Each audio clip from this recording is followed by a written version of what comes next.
Assalamu alaikum everyone او پخیر راغلی. Once again welcome to the class. Bismillahir Rahmanir Rahim. This is easy. This is easy.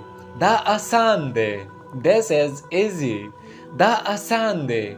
که مونږ چاته وایو چې دا کار آسان دی یا دا سیز آسان دی، په انګلیش کې داسې وایو This is easy. دا آسان دی. This is for you. This is for you. دا ستا د پاره دی. This is for you. دا ستا د پاره دی.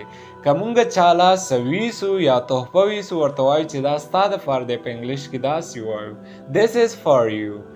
Cut your nails. Cut your nails. خپل نوکان پرې کړئ. Cut your nails. خپل نوکان پرې کړئ. که مونږ چاته وایو خپل نوکان پرې کړئ، په انګلیش کې داسې وایو Cut your nails. Are you done? Are you done? آیا تاسو وکړو؟ Are you done? آیا تاسو وکړو؟ مونږ چاله څه ټاسک یا څه کار ول ورکو، بیا دې تپوس کوو چې تاسو وکړو، په انګلیش کې داسې کوو Are you done? Do you drink water? Do you drink water? ته اوبه څښې؟ Do you drink water? ته اوبه څښې؟ مونږ د چا نه تپوس کوو، داسې کوو Do you drink water?